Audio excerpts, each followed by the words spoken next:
अस्सलाम वालेकुम स्टूडेंट्स। उम्मीद करती हूँ कि आप लोग खैरियत से होंगे। बेटा मैंने ये क्लासिकल मैकेनिक्स का एक टॉपिक जो है वो स्टार्ट किया हुआ है आप लोग को करवाना, रिजिड बॉडी डायनामिक्स।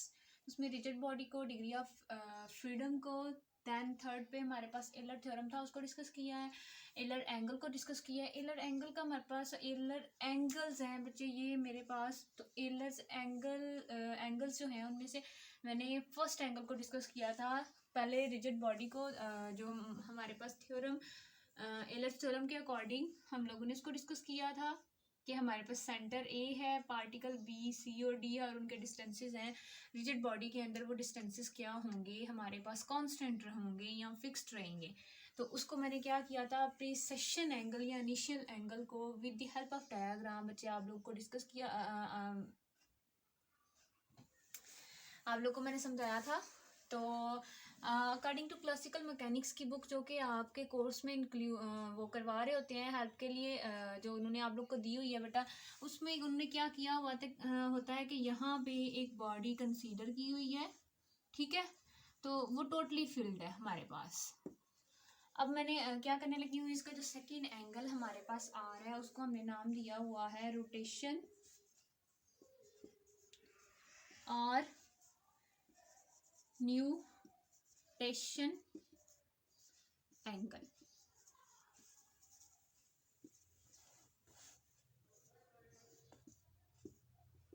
जी बेटा, रोटेशन और न्यूटेशन एंगल को हम लोगों ने डिनोट किया हुआ है थीटा से।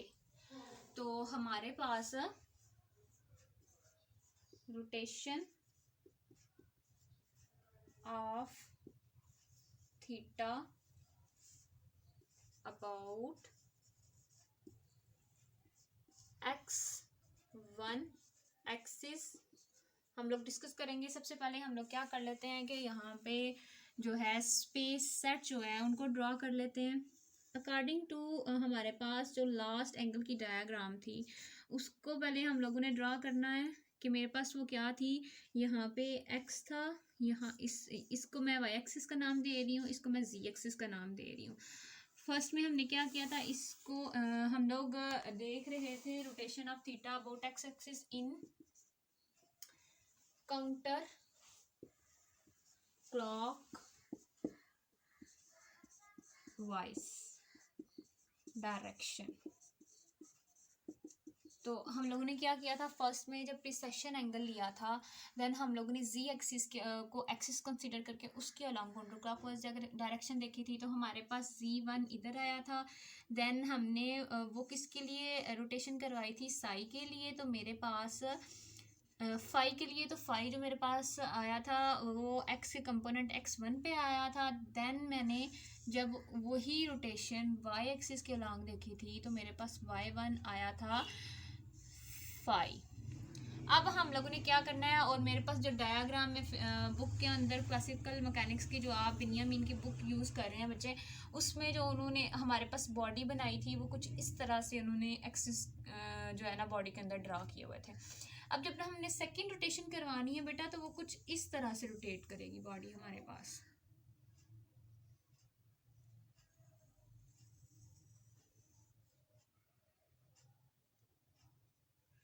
तो उसी तरह ये पहले वाला हिस्सा जो है इसका क्या होगा, फील्ड होगा। तो अभी जो हमने सेकंड रोटेशन करवाई है इसको डिफ्रेंशिएट करने के लिए हम उसको फिल नहीं करेंगे बच्चे।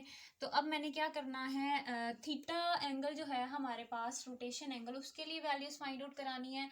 तो हमने इसको कहाँ लेना है, इसके लिए एक्सिस जो हम एक्स एक्सिस के लॉन्ग कंसीडर करेंगे, पहले मैंने जी एक्सिस के लॉन्ग कंसीडर किया था, जो कि अगर हम एक्स और वाई के अकॉर्डिंग देखें तो प्लेन सिस्टम बन रहा है। अगर हम एक्स को देखें तो हम स्पेस सिस्टम में आ गए हैं। तो मैंने x के कंपोनेंट लिया था x1। अब हम जब कंपोनेंट ले लेते हैं तो नेक्स्ट टाइम हम जो एक्सिस कंसीडर करेंगे वो बच्चे उसके कंपोनेंट में करेंगे, और मेरे पास रोटेशन जो काउंटर क्लॉकवाइज होगी वो कुछ इस तरह से होगी। तो इसके अकॉर्डिंग अगर मैं थीटा के लिए कैलकुलेशन करूं तो मेरे पास x2 भी एक्सिस के ऊपर ही आएगा। देन मेरे पास मैं y पे अगर लूँ तो बच्चे मेरे पास y2 पे थीटा कुछ इस तरह से रोटेशन वाइज आएगा, और जी पे अब मेरे पास जी जो है वो एक्सिस नहीं है, तो यहाँ पे मेरे पास थीटा की रोटेशन Z2 इस तरह से होगी। इसको हम ज़रा नीचे देख लेते हैं। हमने क्या किया है, x को ले लिया है क्योंकि हम लोगों ने वैल्यूज़ लिखनी है यहाँ पे कोऑर्डिनेट्स की। इसके लिए कोऑर्डिनेट आ जाएगा I2 J2 और K2, इनकी हम लोगों ने वैल्यूज़ लिखनी है। तो एक्सिस हमने आई कंसीडर कर लिया बच्चे, तो इसके लिए मेरे पास आई यूनिट वेक्टर होगा जस्ट, बाकी इसके जो जे और के वो क्या होंगे, ज़ीरो होंगे। अगर जे के लिए लें तो हमने क्या किया है, आई को एक्सिस लिया हुआ है, तो बेटा उसका हमारे पास जो यहाँ पे हम कंपोनेंट्स लेंगे मैट्रिक्स की फॉर्म में, वो बेटा बच्चे ज़ीरो होगा क्योंकि आई हमारे पास एक्सिस है। तो जी के लिए अगर देखें तो हमारे पास क्या होगा, कॉस थीटा जे।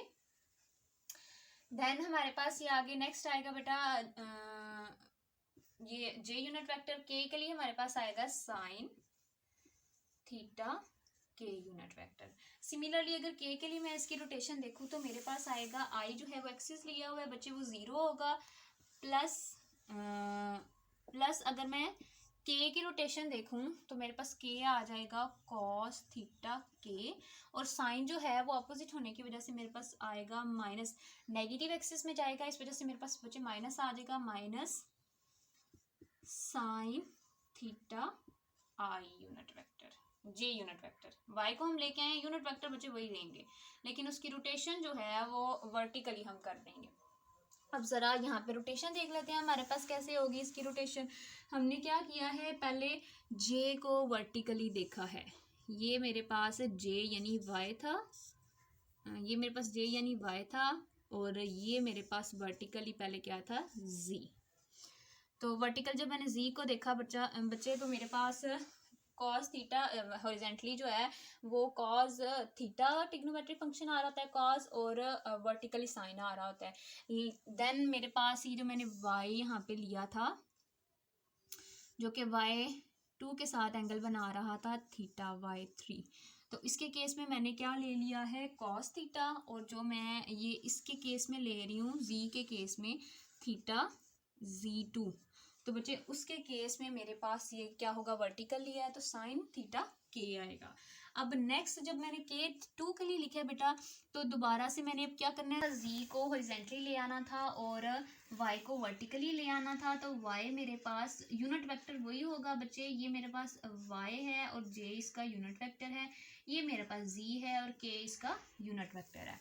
तो Z को हम लोगों ने कंपोनेंट में रिजॉल्व किया था, तो बेटा वो कुछ इस तरह से आए थे हमारे पास। अगर इसके अकॉर्डिंग ही देखें तो हमारे पास कुछ इस तरह से ये थीटा बन रहा था, और इसका वर्टिकली मेरे पास ये जो y1 के साथ ये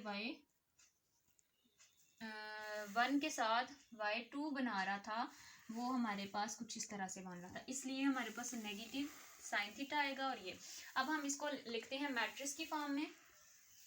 सिमिलरली लास्ट जो हमने किया था फर्स्ट एंगल जैसे उसमें लिए थे, इसमें भी ऐसे लेंगे, I2 J2 और K2 इक्वल आ जाएगा हमारे पास 1 0 0, क्योंकि इसमें बाकी कंपोनेंट हमारे पास क्या है, 0। देन इसमें मेरे पास 0 cos theta sine theta, again 0 क्योंकि आई कंपोनेंट इसमें 0 है, आई यूनिट वेक्टर जो फर्स्ट एक्सिस हमने एक्स पे लिया हुआ है इसलिए, minus sine theta cos theta, और साथ में इनके यूनिट वेक्टर आ जाएंगे, आई unit vector, J unit vector, के यूनिट वेक्टर। सिमिलरली ये हमारे पास क्या है, स्पेस सेट है, या इनको हम कांस्टेंट भी कह सकते हैं, और ये हमारे पास क्या है, कोऑर्डिनेट्स। जी बच्चे ये अब इन दोनों को तो हमारे पास पता है कि हमारे इनको किससे हम लोगों ने डिनोट करवाना है, लेकिन ये हम लोग रख लेते हैं अकॉर्डिंग टू फिगर, मेरे पास क्या आएगा, सी। हम लोगों ने इसको एक्सप्लेन किया था कि हमारे पास सेकंड रोटेशन में जो है वो x1 जो है एक्सिस है, तो उसी पे हमने x2 लिया था। तो यहाँ पे एक टर्म हमारे पास बुक में बेटा आपको दी हुई है कि the x1 is equal to x2, अगर इक्वल हैं और हमारे पास ये कौन सा पॉइंट है, इंटरसेक्शन ऑफ एक्स वाई और x2 y2, the line is called node। बच्चे ये हमारे पास जो लाइन होगी वो क्या कहलाएगी? नोड। जी बच्चे, अब हमारे अगर आप लोगों को इसमें कोई मसला हो या कहीं पे भी किसी भी टॉपिक में क्लासिकल मैकेनिक्स में आपको कोई मसला प्रॉब्लम आ रही हो तो आप कमेंट बॉक्स में कमेंट कर दें, तो मैं आपको लेक्चर जो है डिलीवर कर दिया करूँगी।